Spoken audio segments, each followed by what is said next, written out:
നമ്മുടെ മൂന്നാമത്തെ ചാപ്റ്റർ എന്ന് പറയുന്നത് reactivity series and electro chemistry എന്നുള്ളതാണ്. അതായത് ക്രിയാശീല ശ്രേണിയും വൈദ്യുത രസതന്ത്രവും എന്നുള്ളത്. ഓക്കെ, അപ്പോൾ ഇതിൽ വളരെ കുറച്ച് പോർഷൻസ് മാത്രമേ നമുക്ക് പഠിക്കാനുള്ളൂ. ഏതൊക്കെയാണെന്ന് ചോദിച്ചു കഴിഞ്ഞാൽ, first reactivity series and displacement reaction, ക്രിയാശീല ശ്രേണിയും ആദേശ രാസപ്രവർത്തനവും, ദെൻ ഗാൽവനിക് സെൽ, ദെൻ വൈദ്യുത വിശ്ലേഷണ സെല്ലുകൾ ഇലക്ട്രോളിറ്റിക് സെൽസ്, ദെൻ ഉരുകിയ സോഡിയം ക്ലോറൈഡിൻ്റെ വൈദ്യുത വിശ്ലേഷണം, electrolysis of molten sodium chloride. വളരെ കുറച്ച് പോർഷൻസ് മാത്രമേ ഇതിയുള്ളൂ. ആദ്യത്തെ ആസിഡ്സുമായിട്ടുള്ള റിയാക്ഷൻസ്, അതേപോലെ തന്നെ ഇതിന് ശേഷം വരുന്ന ഇലക്ട്രോപ്ലേറ്റിങ്, ദെൻ സോഡിയം ക്ലോറൈഡ് സൊല്യൂഷൻ്റെ റിയാക്ഷൻസ്, ഇതെല്ലാം എന്ത് ചെയ്തിട്ടുണ്ട്, ഒഴിവാക്കിയിട്ടുണ്ട്. ഫോക്കസ് ഏരിയയിൽ ഇതൊന്നും പറയുന്നില്ല. ആകെ ഈ 4 ടോപ്പിക്കുകൾ മാത്രമാണ് നമ്മുടെ ഫോക്കസ് ഏരിയയിൽ പറഞ്ഞു പോകണം. ഓക്കെ, അപ്പോൾ നമുക്ക് ടോപ്പിക്കിലേക്ക് പോകാം. നമ്മൾ മെറ്റൽസിനെ കുറിച്ച് പറയുകയാണെങ്കിൽ എല്ലാ മെറ്റൽസും റിയാക്ട് ചെയ്യുന്നത് ഒരേപോലെയാണ്. ഈ റിയാക്ട് ചെയ്യുക എന്ന് പറഞ്ഞാൽ ആസിഡുകളുമായിട്ടുള്ള റിയാക്ഷൻ ആയാലും വാട്ടറുമായിട്ടുള്ള റിയാക്ഷൻ ആയാലും അതേപോലെ തന്നെ അറ്റ്മോസ്ഫിയറുമായിട്ടുള്ള റിയാക്ഷൻ ആയാലും എല്ലാം ഒരേപോലെയാണ് അവിടെ, അല്ല ഡിഫറെൻ്റ് ആണ്. എക്സാമ്പിളായിട്ട് നമ്മൾ ഗോൾഡ്, അതേപോലെ തന്നെ ഇരുമ്പ്. ഗോൾഡ് നമ്മൾ ഓർണമെൻറ്റ്സ് യൂസ് ചെയ്യുന്നതാണ്. നമ്മൾ അത് ഇട്ടുകൊണ്ട് നടന്നു എന്ന് പറഞ്ഞാൽ അത് നശിച്ചു പോകുമോ? ഇല്ലല്ലോ, വാട്ടറുമായിട്ട് കോൺടാക്ട് വന്നാൽ അത് നശിച്ചു പോകത്തില്ല. അതേസമയം ഇരുമ്പ് ആണിയൊക്കെ ആണെങ്കിലോ വളരെ പെട്ടെന്ന് അത് നശിച്ചു പോകും അല്ലേ. അറ്റ്മോസ്ഫിയറായിട്ടൊക്കെ കോൺടാക്ട് വന്നു 1-2 ദിവസം കൊണ്ട് തന്നെ അത് മെല്ലെ തുരുമ്പ് പിടിച്ചു കൊടുക്കും, അത് നശിച്ചു പോകും. അപ്പോൾ റെസ്റ്റ് ചെയ്ത് അതെന്ത് ചെയ്യും, നശിച്ചു പോകും ആണല്ലോ. അപ്പോൾ എല്ലാ മെറ്റൽസും റിയാക്ട് ചെയ്യുന്ന ഒരേപോലെയാണോ? അല്ല, ഡിഫറൻ്റ് ആണ്. സോ ഇതിൻ്റെ റിയാക്ഷനെ ബേസ് ചെയ്തുകൊണ്ട് ഒരു റിയാക്ടിവിറ്റി സീരീസ് ഉണ്ടാക്കിയിട്ടുണ്ട്. അതാണ് ഈ ഫിഗറിൽ കാണുന്നത്. ഓക്കെ, സോ ശ്രദ്ധിച്ചു കഴിഞ്ഞാൽ ഇതിൻ്റെ നടുക്ക് ഹൈഡ്രജനുണ്ട്. നടുക്കളുടെ ഏറ്റവും ടോപ്പ് പോർഷനിൽ നിന്ന് കുറച്ച് മുകളിലായിട്ട് എന്തുണ്ട്, ഹൈഡ്രജനുണ്ട്. സോ ഇതിൽ മുകളിലേക്കുള്ള മെറ്റൽസ് നോക്കിക്കഴിഞ്ഞാൽ അവയെല്ലാം ഹൈഡ്രോക്ലോറിക് ആസിഡുമായിട്ട് റിയാക്ട് ചെയ്തിട്ട് ഏത് ഗ്യാസ്, ഹൈഡ്രജൻ ഗ്യാസിനെ ലിബറേറ്റ് ചെയ്യുന്നവയാണ്. എന്നാൽ ഇതിന് താഴേക്കുള്ള കോപ്പർ, സിൽവർ, ഗോൾഡ് ഇത് എന്തുമായിട്ട്, ഹൈഡ്രജനുമായി അല്ലെങ്കിൽ ഹൈഡ്രോക്ലോറിക് ആസിഡോട്ട് റിയാക്ട് ചെയ്ത് ഹൈഡ്രജൻ എന്ത് ചെയ്യുന്നില്ല, ലിബറേറ്റ് ചെയ്യിക്കുന്നില്ല, അല്ലെങ്കിൽ ഹൈഡ്രജനെ ഡിസ്പ്ലേസ് ചെയ്യിക്കുന്നില്ല. ഓക്കെയാണോ? സോ ഇതിന് മുകളിലേക്കുള്ള ഈ ഹൈഡ്രജന് മുകളിലേക്കുള്ള എല്ലാ മെറ്റൽസും എന്ത് HCl ആയിട്ട് റിയാക്ട് ചെയ്ത് കഴിഞ്ഞാൽ അവിടെ ഹൈഡ്രജനെ ഡിസ്പ്ലേസ് ചെയ്യും, അല്ലെങ്കിൽ ഹൈഡ്രജനെ ലിബറേറ്റ് ചെയ്യിക്കും. സോ ഈ മുകളിൽ നിന്ന് താഴേക്ക് വരുന്നതനുസരിച്ച് റിയാക്ടിവിറ്റി കുറഞ്ഞു വരികയാണ് ചെയ്യുന്നത്. അപ്പോൾ ഈ ഉള്ളതിൽ ഏറ്റവും റിയാക്ടിവിറ്റി കൂടിയത് ഏതാണ്? പൊട്ടാസ്യം. അത് കഴിഞ്ഞാൽ സോഡിയം, അത് കഴിഞ്ഞാൽ കാൽസ്യം, അത് കഴിഞ്ഞാൽ magnesium, aluminium, zinc, iron, nickel, tin, lead, then metal നോക്കുകയാണെങ്കിൽ കോപ്പർ, സിൽവർ, ഗോൾഡ് അല്ലേ. Copper, silver, gold. സോ ഇത് നമ്മൾ കാണാതെ അറിഞ്ഞിരിക്കണം. ഓക്കെ, ഈ ഒരു ഓർഡർ നമ്മൾ കാണാതെ അറിഞ്ഞിരിക്കണം. എന്തുകൊണ്ടാണെന്ന് ചോദിച്ചു കഴിഞ്ഞാൽ, ഇപ്പം നമ്മൾക്ക് ഇനി പഠിക്കുമ്പോൾ നമുക്ക് മനസ്സിലാവും. ഇപ്പോൾ ഏതെങ്കിലും 2 മെറ്റൽ തന്നിട്ട് ഇതിൽ ഏതാണ് റിയാക്ടിവിറ്റി കൂടിയത് എന്ന് അറിഞ്ഞാൽ മാത്രമേ അവിടെ നമ്മൾ പഠിക്കാൻ പോകുന്ന ഡിസ്പ്ലേസ്മെൻറ്റ് റിയാക്ഷൻ നടക്കുകയോ, അല്ലെങ്കിൽ ഇത് വെച്ച് ഗാൽവനിക് സെൽ ഉണ്ടാക്കാൻ പറഞ്ഞാൽ ഏത് ആനോഡായിട്ട് കൊടുക്കണം, ഏത് കാഥോഡായിട്ട് കൊടുക്കണം എന്നൊക്കെ അറിയണമെങ്കിൽ നമ്മൾ എന്തറിഞ്ഞിരിക്കണം, തന്നിരിക്കുന്നതിൽ റിയാക്ടിവിറ്റി കൂടിയത് ഏതാണെന്ന് അറിഞ്ഞിരിക്കണം. സോ അതുകൊണ്ട് ഇതിൻ്റെ ഓർഡർ എന്ത് ചെയ്യുക, നമ്മൾ അറിഞ്ഞിരിക്കണം. അടുത്ത നമ്മൾ പറയാൻ പോകുന്നത് ഒരു ചെറിയ കെമിക്കൽ റിയാക്ഷനാണ്. വേറൊന്നുമല്ല, കോപ്പർ സൾഫേറ്റ്, നമ്മുടെ തുരിശ്. ഓക്കെ, ദെൻ ഈ കോപ്പർ സൾഫേറ്റിലേക്ക് എന്തിട്ട് വയ്ക്കുകയാണ്, ഒരു സിങ്ക് റോഡ് ഇട്ട് വയ്ക്കുകയാണ്. എന്ത് റോഡ്? സിങ്ക്. സോ കോപ്പർ സൾഫേറ്റിൻ്റെ നിറം നീലയാണ് കേട്ടോ, ബ്ലൂ. ഓക്കെ, സോ ഈ കോപ്പർ സൾഫേറ്റിലേക്ക് നമ്മൾ എന്തിട്ട് വയ്ക്കുന്നു, സിങ്ക് ഇട്ട് വയ്ക്കുന്നു. ഇങ്ങനെ ഈ കോപ്പർ സൾഫേറ്റിലേക്ക് സിങ്ക് ഇട്ട് വയ്ക്കുമ്പോൾ കുറച്ച് കഴിയുമ്പോഴത്തേക്ക് ഈ കോപ്പർ സൾഫേറ്റിൻ്റെ അല്ലെങ്കിൽ ഈ തുരിശിൻ്റെ നീല നിറം മങ്ങുന്നതായിട്ട് കാണാൻ പറ്റും. ഈ നീല നിറം മെല്ലെ എന്ത് ചെയ്യും, ഫേഡ് ഔട്ട് ചെയ്യും. അവിടെ എന്താണ് സംഭവിക്കുന്നതെന്ന് ചോദിച്ചു കഴിഞ്ഞാൽ, നമ്മൾ ഈ കോപ്പറും അതേപോലെ തന്നെ സിങ്കും ശ്രദ്ധിച്ചു കഴിഞ്ഞാൽ ഇതിൽ റിയാക്ടിവിറ്റി കൂടിയത് ആർക്കാണ്? സിങ്കിനാണ് അല്ലേ. കോപ്പറിനേക്കാൾ റിയാക്ടിവിറ്റി കൂടിയത് ആരാണ്? സിങ്കാണ്. സോ ഈ കോപ്പർ സൾഫേറ്റിലേക്ക് സിങ്ക് ഇട്ട് വെക്കുമ്പോൾ ആ കോപ്പർ സൾഫേറ്റ് സൊല്യൂഷനിൽ നിന്ന് കോപ്പറിനെ ആരെടുത്ത് മാറ്റും? സിങ്ക് എടുത്ത് മാറ്റും. പറയുന്നത് മനസ്സിലാവുന്നുണ്ടോ? സോ ചുരുക്കി പറഞ്ഞു കഴിഞ്ഞാൽ, കോപ്പർ സൾഫേറ്റിൽ നിന്ന് കോപ്പറിനെ ആര് ഡിസ്പ്ലേസ് ചെയ്യിക്കും? സിങ്ക് ഡിസ്പ്ലേസ് ചെയ്യിക്കും, അല്ലെങ്കിൽ ആദേശം ചെയ്യിക്കും. എന്നിട്ട് ആ കോപ്പറിൻ്റെ സ്ഥാനത്ത് ആര് കയറിയിരിക്കും? നമ്മുടെ സിങ്ക് കയറിയിരിക്കും. നോക്കിയേ, ഈ റിയാക്ഷൻ ഒന്ന് ശ്രദ്ധിച്ചേടേ. സിങ്ക് അവിടെ കോപ്പർ സൾഫേറ്റുമായിട്ട് പ്രവർത്തിച്ച് സിങ്ക് സൾഫേറ്റും കോപ്പറുമായിട്ട് മാറി. എന്തൊക്കെ? സിങ്ക് സൾഫേറ്റും കോപ്പറും ആയിട്ട് മാറി.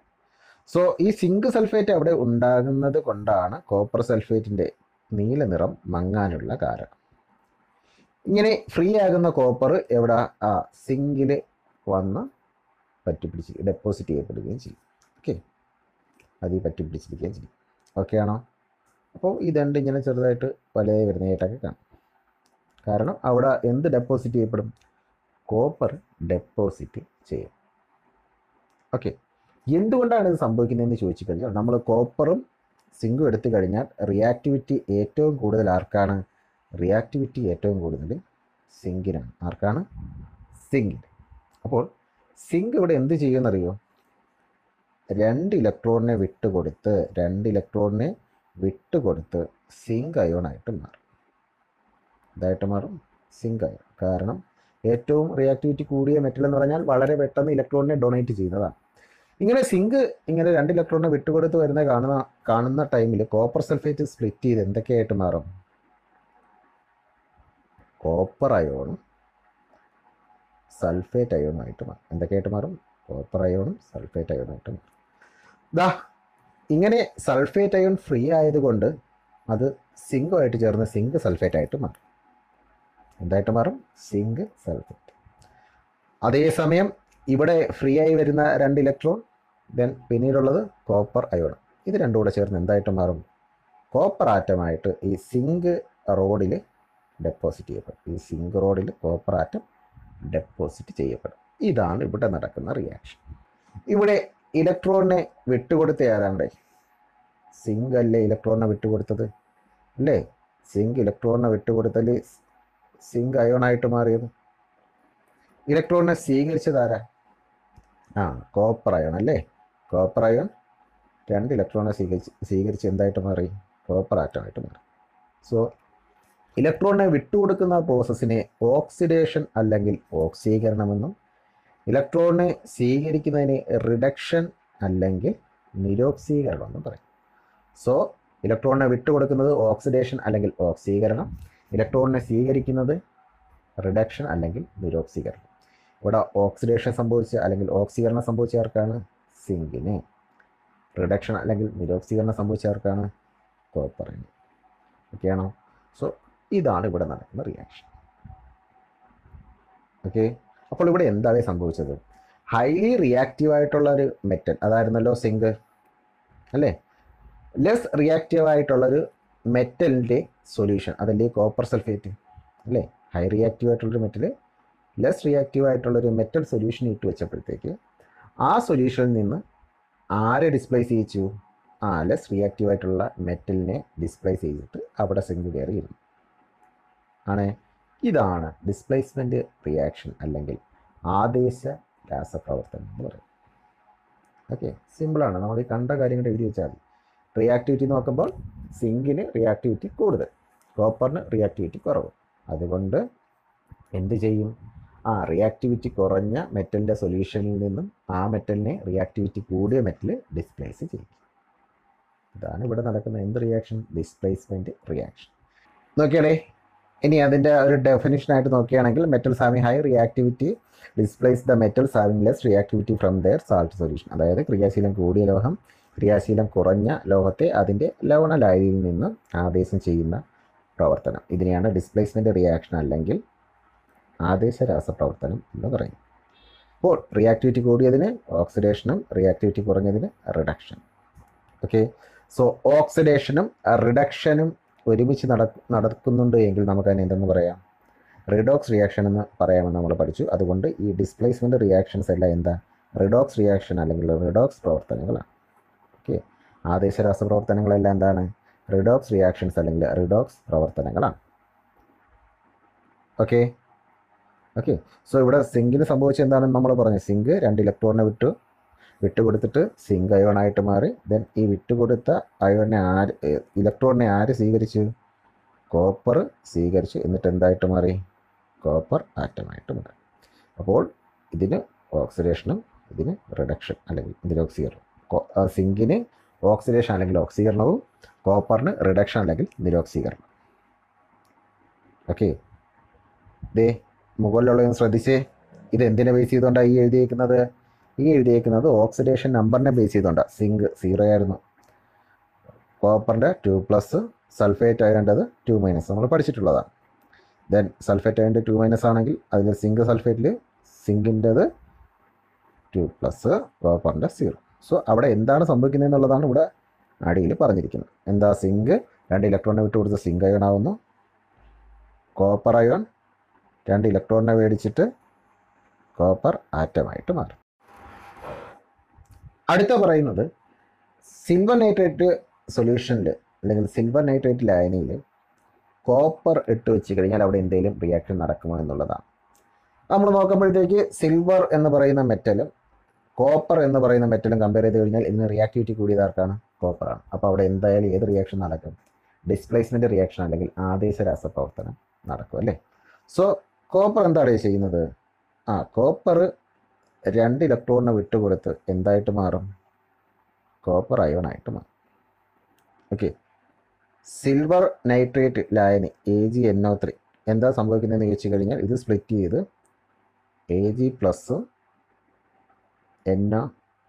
NO3 മൈനസ് ആയിട്ട് മാറും. Ag+ NO3 മൈനസ് ആയിട്ട് മാറും. ദാ ഈ NO3 മൈനസിൻ്റെ കൂടെ ആരങ്ങ് ചേരും? കോപ്പർ അങ്ങ് ചേരും.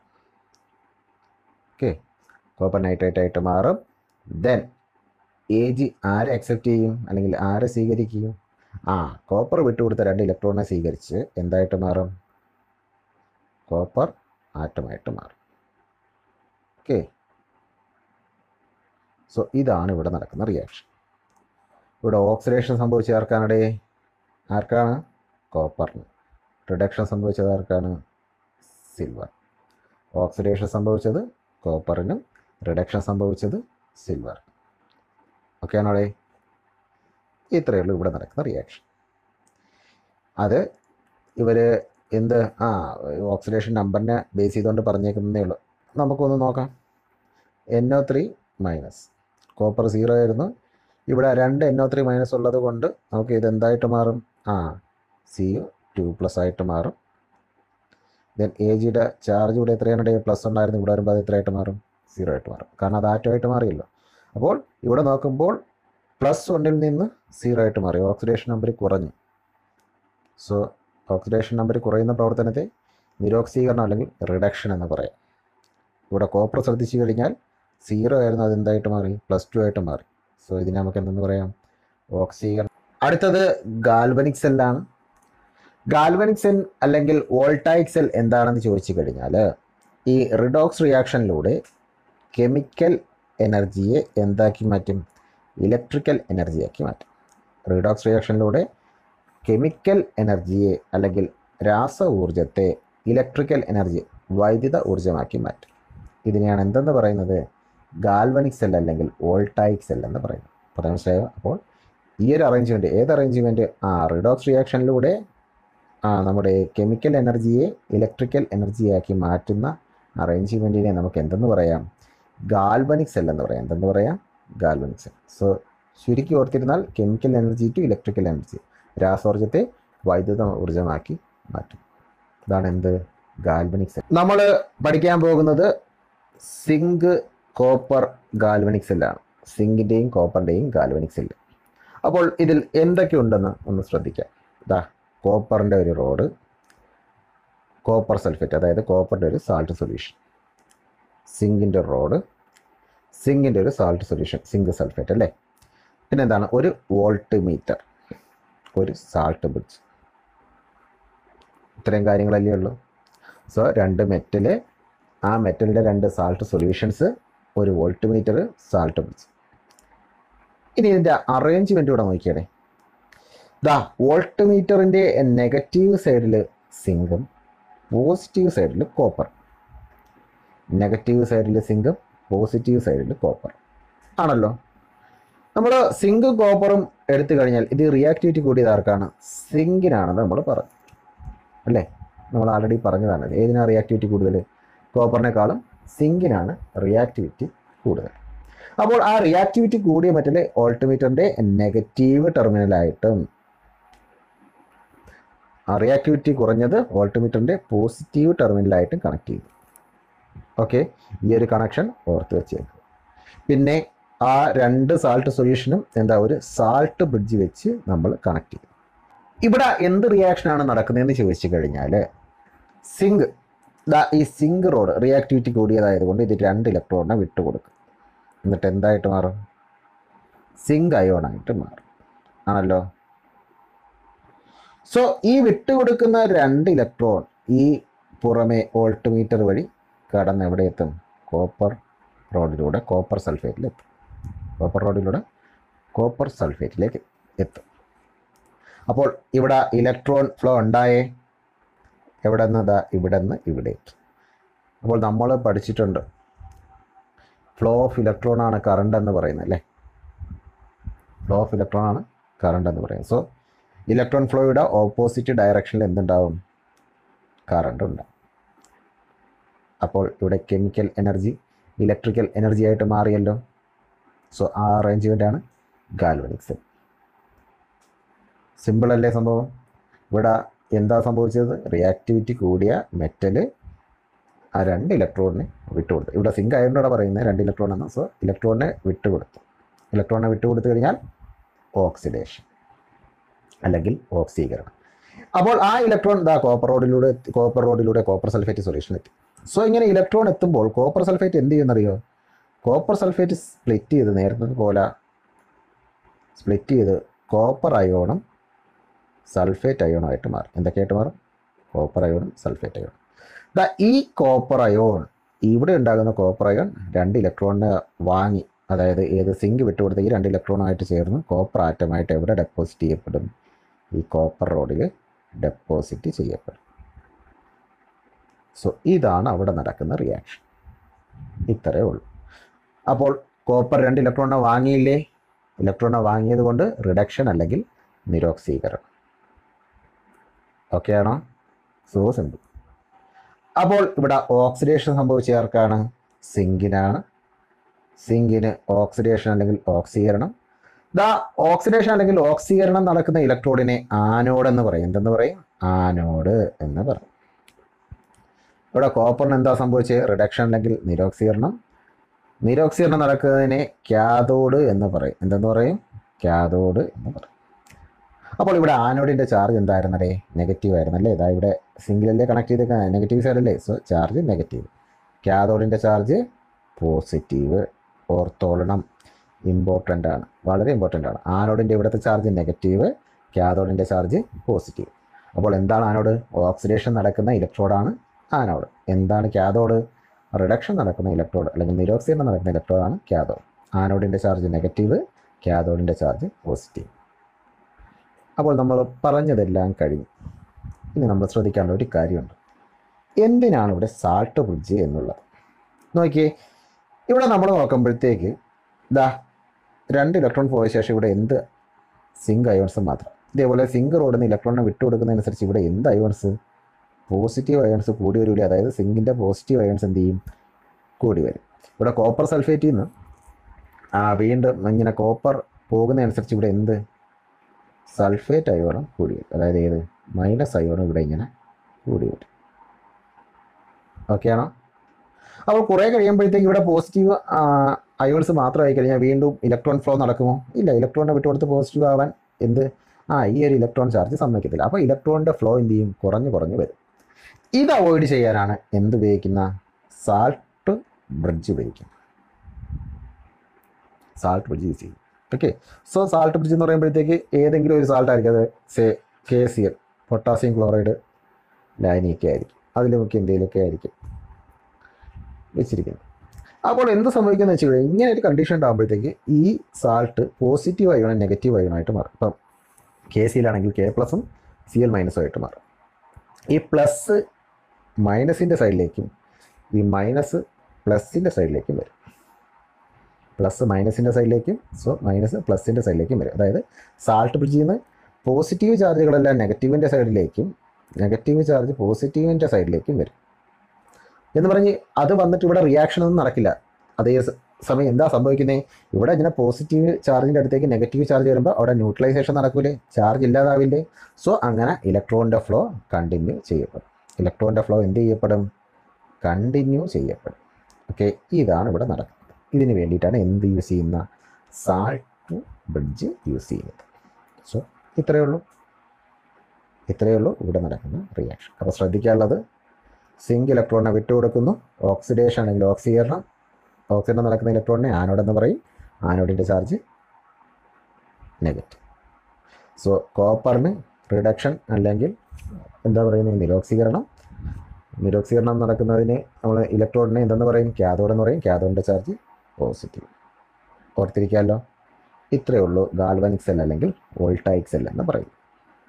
അപ്പോൾ നമ്മൾ ഓക്സീകരണം അല്ലെങ്കിൽ ഓക്സിഡേഷൻ പറഞ്ഞു, നിരോക്സീകരണം അല്ലെങ്കിൽ റിഡക്ഷൻ പറഞ്ഞു, ഓക്സീകരണം നടക്കുന്ന ഇലക്ട്രോഡ് ആനോഡ്, ദെൻ റിഡക്ഷൻ നടക്കുന്ന ഇലക്ട്രോഡ് അല്ലെങ്കിൽ നിരോക്സീകരണം നടക്കുന്ന ഇലക്ട്രോഡ് കാഥോഡ്, ആനോഡിന് നെഗറ്റീവ് ചാർജ്, ദെൻ കാഥോഡിന് പോസിറ്റീവ് ചാർജ് ആണല്ലോ.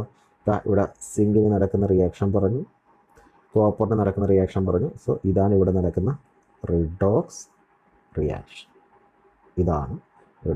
സോ നിങ്ങളടുത്ത് ഗാൽവനിക് സെല്ലിൽ നടക്കുന്ന ഏതെങ്കിലും രണ്ട് മെറ്റൽസും അതിൻ്റെ സൊല്യൂഷനിൽ തന്നിട്ട് അവിടെ നടക്കുന്ന റിഡോക്സ് റിയാക്ഷൻ എഴുതാൻ പറഞ്ഞു കഴിഞ്ഞാൽ ഇതാ ഓക്സിഡേഷൻ എഴുതുക, റിഡക്ഷൻ എഴുതുക, അത് രണ്ടും കൂടെ ആഡ് ചെയ്താൽ മതി. സോ രണ്ട് സൈഡിൽ 2 ഇലക്ട്രോൺ വരുന്നു, അതങ്ങ് ഒഴിവാക്കാം.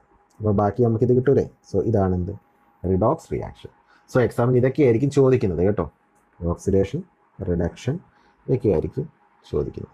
ഓക്കെ, അപ്പം 2 മെറ്റൽ വന്നിട്ട് ഇങ്ങനെ ഒരു ഗാൽവനിക് സെൽ ഉണ്ടാക്കിയാൽ ഇവിടെ നടക്കുന്ന ഓക്സിഡേഷൻ, ഇവിടെ നടക്കുന്ന റിഡക്ഷൻ അല്ലെങ്കിൽ ഇവിടെ നടക്കുന്ന റിഡോക്സ് റിയാക്ഷൻ എഴുതുക. ഇതിൽ ആനോഡ് ഏതായിരിക്കും, കാഥോഡ് ഏതായിരിക്കും എന്നുള്ളതൊക്കെ ആയിരിക്കും ചോദിക്കാൻ ചാൻസസ് കൂടുതൽ.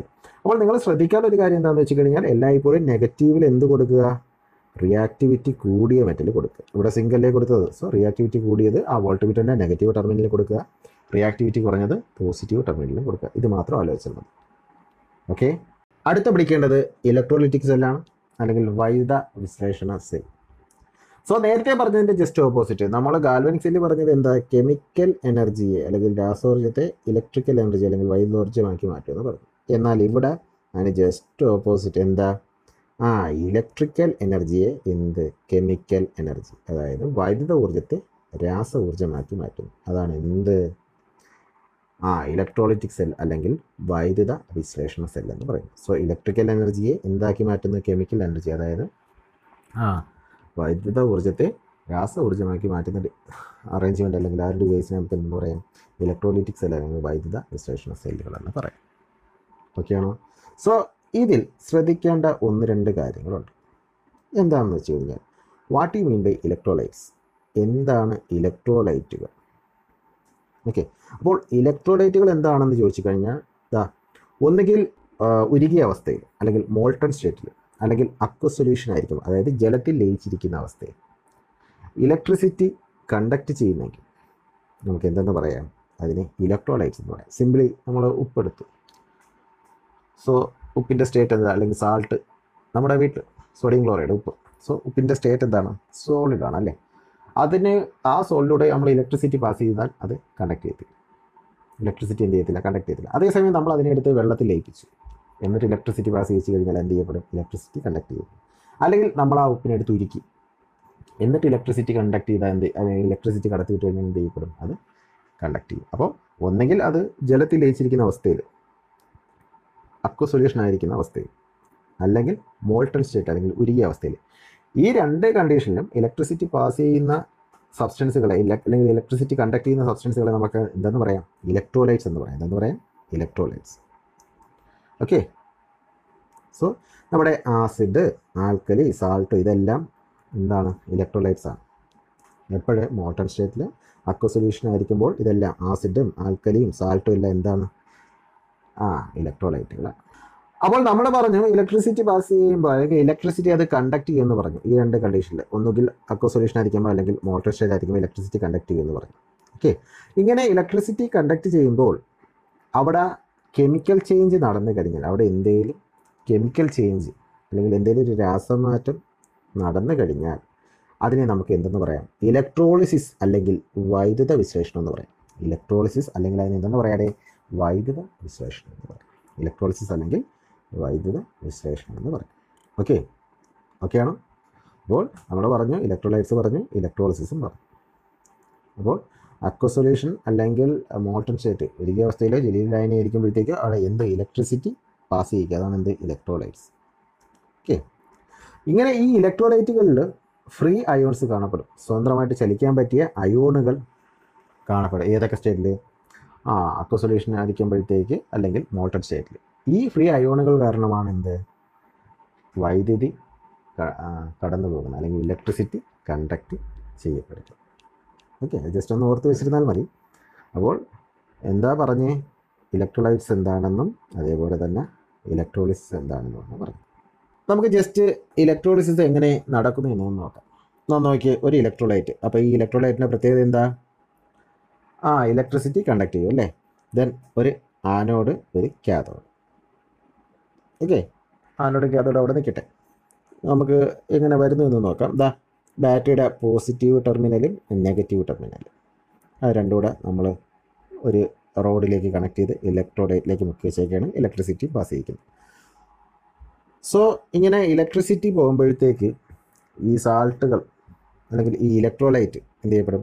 പോസിറ്റീവ് അയോണും നെഗറ്റീവ് അയോണുമായിട്ട് മാറും. എന്തൊക്കെയായിട്ട് മാറും?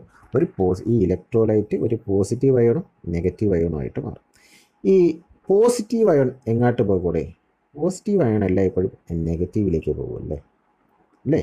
നെഗറ്റീവ് അയോൺ എങ്ങോട്ട് പോകും? പോസിറ്റീവിലേക്ക് പോകും. ഓക്കെ, പോസിറ്റീവ് അയോൺ നെഗറ്റീവിലേക്കും നെഗറ്റീവ് അയോൺ പോസിറ്റീവിലേക്കുമേ പോകുകയുള്ളൂ അല്ലേ.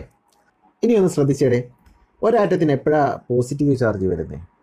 ഇലക്ട്രോണിനെ വിട്ടുകൊടുത്തു കഴിഞ്ഞാൽ പോസിറ്റീവ് ചാർജ്. അപ്പോൾ അതിൻ്റെ ചാർജ് തിരികെ പോകണമെങ്കിൽ അല്ലെങ്കിൽ നഷ്ടമാകണമെങ്കിൽ ആ വിട്ടുകൊടുത്താൽ തിരിച്ചു വരണ്ടേ. ഇനി ഒരാറ്റത്തിന് എപ്പോഴാണ് നെഗറ്റീവ് ചാർജ് വരുന്നത്? നെഗറ്റീവ് ചാർജ് വരുന്നത് ആൾറെഡി ഒരെണ്ണത്തിന് സ്വീകരിച്ച് വെച്ചിട്ടുണ്ടെങ്കിൽ അതിന് നെഗറ്റീവ് ചാർജ് വരും. ആ നെഗറ്റീവ് ചാർജ് പോകണമെങ്കിൽ ഒരു ഇലക്ട്രോണിനെ വിട്ടുകൊടുക്കണം അല്ലേ.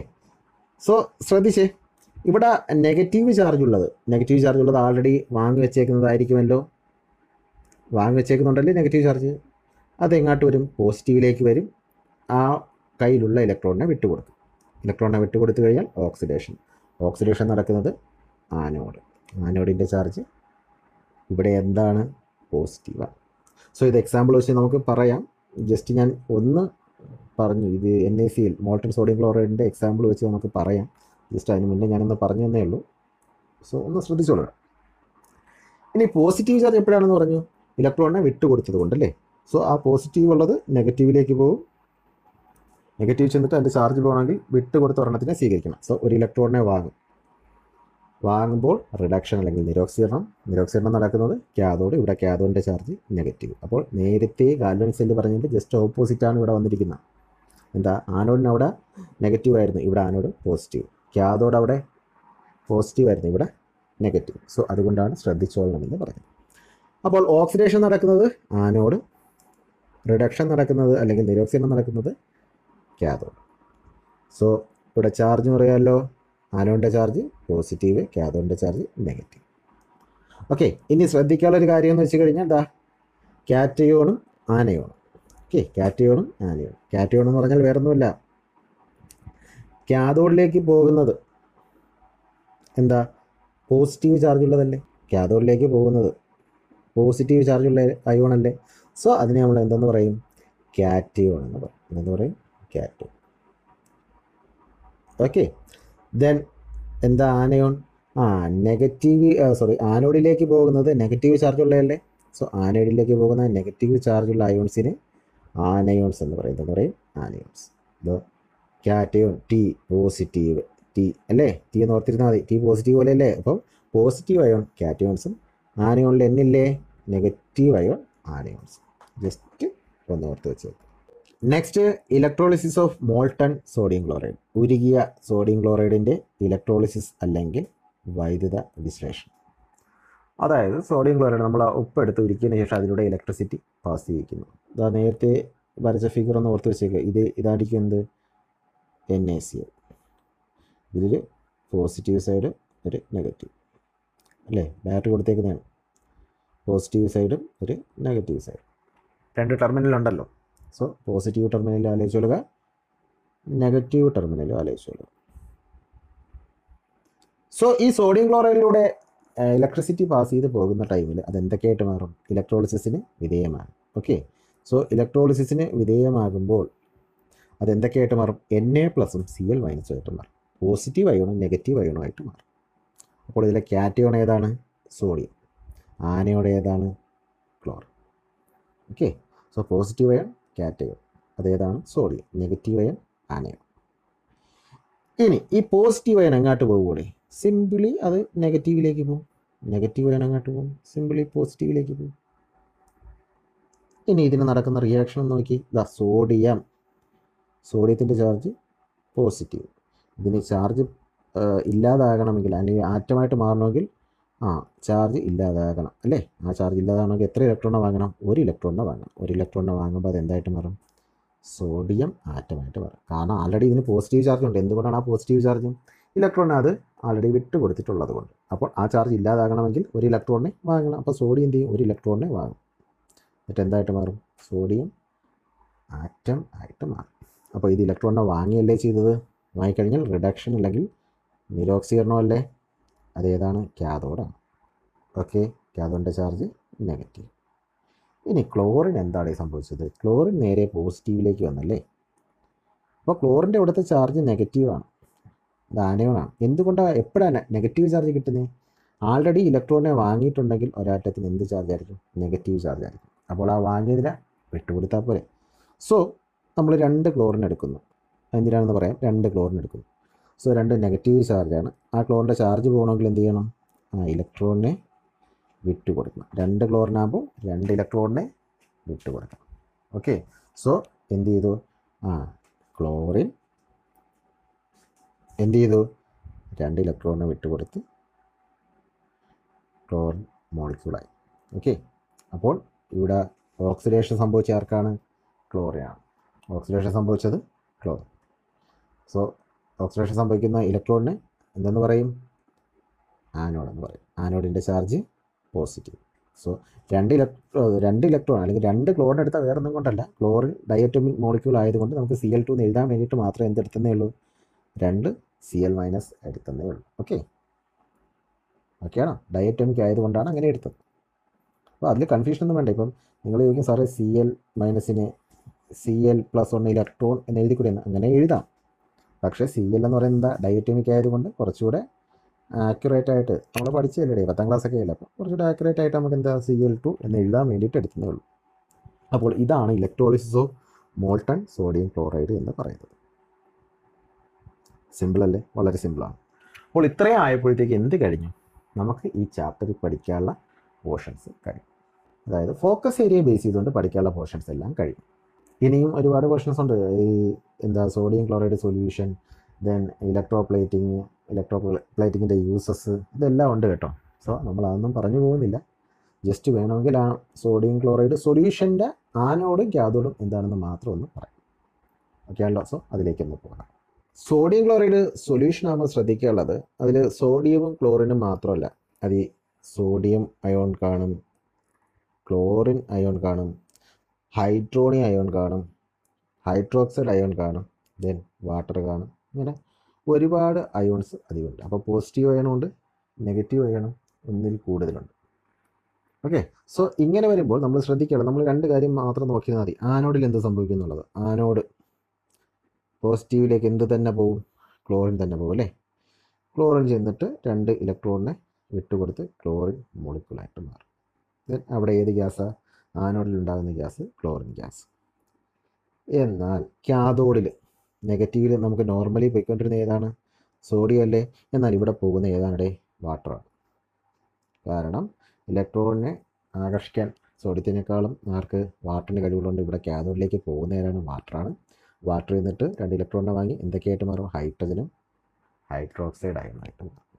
അപ്പോൾ കാഥോഡിൽ ഉണ്ടാകുന്ന ഗ്യാസ് ഏതാണ്? ഹൈഡ്രജൻ ഗ്യാസാണ്. ഏത് ഗ്യാസാണ്? Hydrogen gas. ഓക്കെ, അപ്പോൾ ഇതാണ് electrolysis of sodium chloride solution എന്ന് പറയുന്നത്. സോഡിയം ക്ലോറൈഡ് ലായനിയുടെ വൈദ്യുത വിശ്ലേഷണം എന്ന് പറയുന്നത് ഇതാണ്. ജസ്റ്റ് ഇത് ഞാൻ പറഞ്ഞു തന്നേ ഉള്ളൂ, നിങ്ങൾ ഫോക്കസ് ഏരിയയിലില്ല. അപ്പോൾ ശ്രദ്ധിക്കാനുള്ളത് ആനോഡ് സെയിം ആണ്, പക്ഷേ കാഥോഡിൽ ഇവിടെ പോകുന്നത് വാട്ടറാണ്. ഓക്കെ, ഈ ഒരു കേസ് മാത്രം ഓർത്തുകൊള്ളുക. ആനോഡിൽ ഉണ്ടാകുന്ന ഗ്യാസ് ക്ലോറിനും കാഥോഡിൽ ഉണ്ടാകുന്ന ഗ്യാസ് ഹൈഡ്രജനും ആയിരിക്കും. ഓക്കെ ആണല്ലോ. സോ ഇതോടുകൂടി നമുക്ക് ഈ ചാപ്റ്റർ വൈൻഡപ്പ് ചെയ്യാം. ഇനിയുണ്ട് പോർഷൻ ഒരുപാട് രീതി പഠിക്കാനുണ്ട്, പക്ഷേ നമ്മളിവിടെ വെച്ച് എന്ത് ചെയ്യുന്നു, പോർഷൻസ് നിർത്തുന്നു.